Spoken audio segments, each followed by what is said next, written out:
This has been the summer of Oweh. Between you, your brother, what's the family reaction been knowing that, like, dude, you got paid? Yeah. I mean, it was a blessing. You know, it was something that I've been really looking for, these past 4 years, But, it was, my family was ecstatic over it. It kind of got overshadowed with my brother, balling out around that time period. But we were all happy, a lot of different milestones being reached. And my brother got drafted as well. So, no, that was something I always really wanted.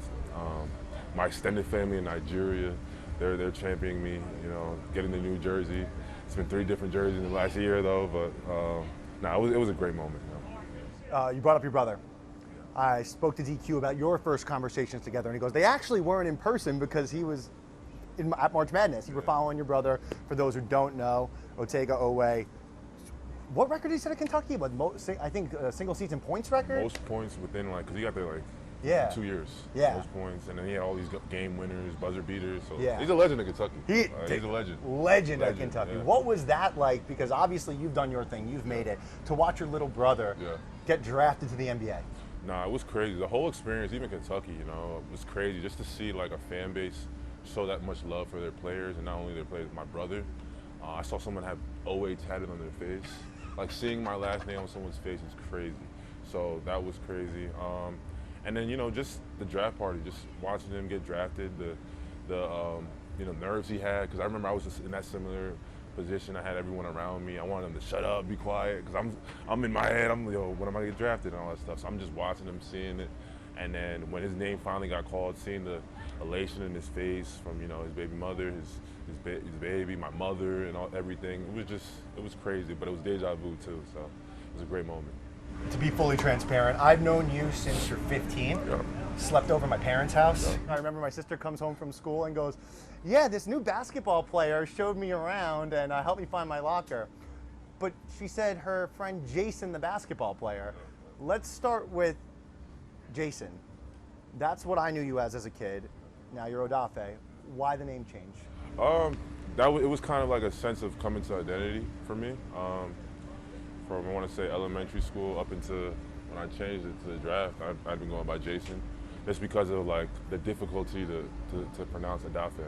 I didn't think it was that hard to pronounce, but I'd heard different variations, Odafe, different.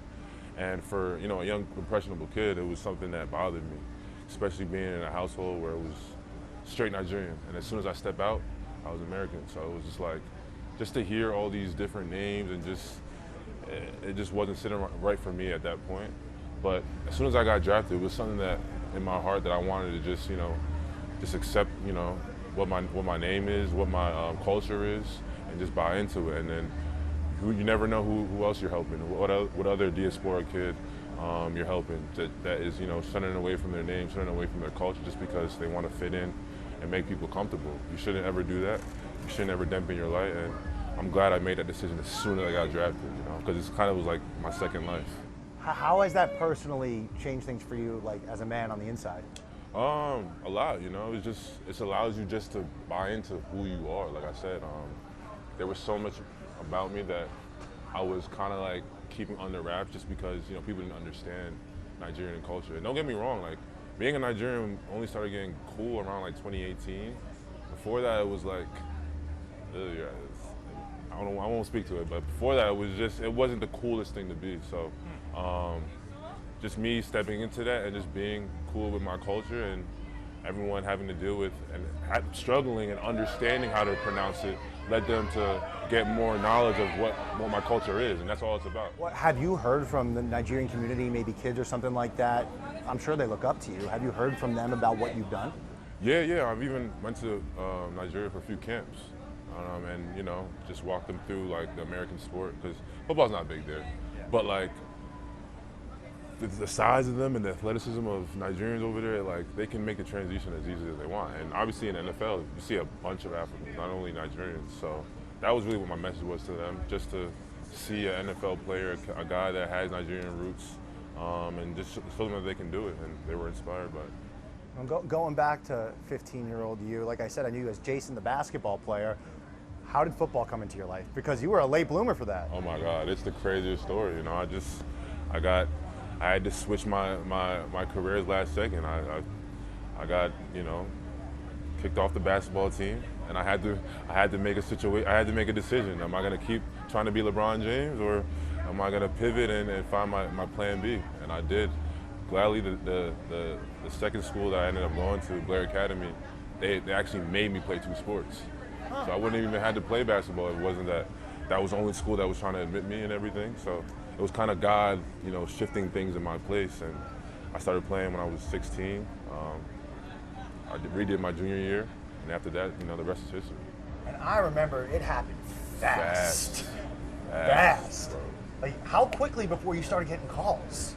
Like, after that first year, I would say, Rutgers was my first offer, obviously Jersey guy. Yeah. And then after the first one bit, they started just going crazy. I started getting Bama's, O State, Penn State, obviously where I ended up going, Florida, all these crazy teams I never thought would take a chance on a guy that just started playing.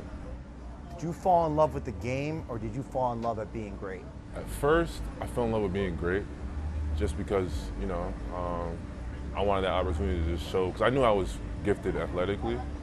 Honing it into a specific sport was where I needed to find my niche.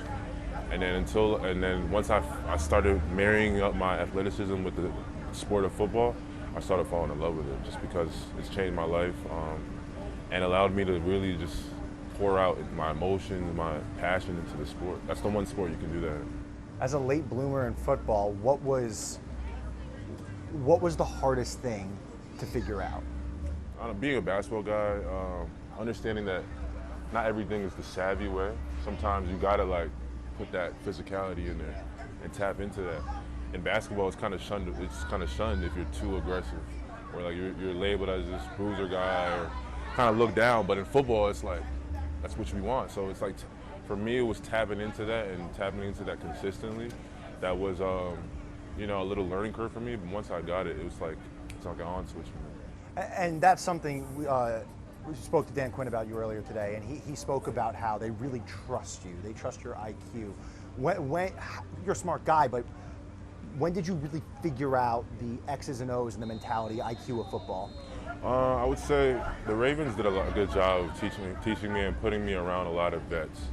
I was around Justin Houston, JPP, Justin Pierre-Paul, Jadeveon Clowney, Calais Campbell, a lot of guys that are a lot of dudes of the game, dudes. So they taught me a lot of little savvy things that can help me sneak plays in, because I came in, I'm the freak athlete. I'm the guy that's making plays off just my own volition, and they were like, you can steal plays by just knowing the formation, knowing what's coming, tightening down, just sneaking things, looking at the O-lineman if he's tipping and stuff like that. So a lot of things like that helped me just anticipate plays. And like I said, I got to credit the Ravens where I got to give it to them. They did a good job of just, repping those for me in practice every day. Last year, I'm sure was a crazy year for you, just between Baltimore, Los Angeles, with the Chargers. What did you learn about yourself being traded and having to go through all that? That I'm resilient. I already knew I was, because of other past things I went through, I have already spoken about. But going to a whole new team, a whole nother coast, let alone team, without your family, right away. They told me, and I was on a flight 2 hours later. So it was understanding that and trusting who you are not only as a player but a man, and keeping the main thing, football, and putting on for your last name and your family. I really just honed in on that, and it let me know that I can do that anywhere I go. And all I got to do is just stay me and trust the process. So through that process, you're a free agent, signed this awesome contract. What was it about the Commanders, about their pitch to you of why you fit here, made this the right football fit for you? Yeah, it was just the attack style that Durante was talking about. He said that he would help me seek one-on-ones, and that was a big thing that Coach Minner with the Chargers helped me with. He gave me one-on-ones. He let me be free, and he let me just use my athleticism to make plays. And Durante told me that he would help me do that. Obviously, I was looking at the defense that he's coming from. The edges, both of those guys are Pro Bowlers, 10+ sacks. So I'm looking at his past, work, and the guys that he's used, and they're kind of like Swiss Army knives. And I'm not the traditional just 4-down, just pass rush. I can do other things. Yeah. I can drop. I can play the run. I can run with the bag if you want me to, and I can pass rush. So I wanted to be kind of in that little mold of Grenard, Van Ginkel, guys like that. So it all made sense. How do you think that's working out right now? Because this is a defense that everyone's learning, and we see you lining up in different spots right now. How do you think it's working out so far? I know you're still learning it all. Yeah, no, like you said, we're still learning. So it's like a learning curve. Like I said, this is a very complex defense. Different checks. Within one play, there's like 3 different plays in it. And it's not a scenario where you're memorizing it. You actually have to understand why we're doing why each formation calls for this call, calls for that call. Or if he does that, a little change changes the whole call. So it's like learning that, but like you understand that this is the worst we're gonna be. That once we start getting on it, the things that we're gonna be able to do, the tricks we're gonna be able to do against the offense, is gonna be ridiculous. So that like kind of motivates you just to know more positions. For me, I'm just known for the rush guy. But if I know like a Sam, if I know like what the 3 techs do, I can play with different things and make my game even crazier. When we're talking about just trying to get to the backfield right now, you're dealing with a couple of dudes at tackle. I know we were talking about dudes in Baltimore. I mean, Tunsil's one of the best in the game. What's it like going out there and competing with a guy of that caliber every day? Oh my God, it's like night and day. You know, I even told him before we played that he's like the best tackle I've ever went against. This is like probably 2 years ago. So for it to be full round, I'm going against him every day in practice. It's such great work because like he's good, but he's savvy good too. Like he's a vet. He knows things he can get away with. He knows certain things. He knows how pass rush is pass rush. So it's just sharpening iron, getting better. He's very sneaky athletic as well. So some days I try to take it with a grain of salt. I'm like, bro, you're going against the best tackle in the league, bro. Like if it's a tough day or a tough rep, you know, just know that any other tackle you're destroying them. But like with him, those small wins are good wins. I'm sure take this with a grain of salt because you've done a lot of good in your career. But whenever people bring you up and they brought you up in free agency, the word they always use is potential. Potential. I'm sure that's got to be a frustrating thing because you're a good ball player.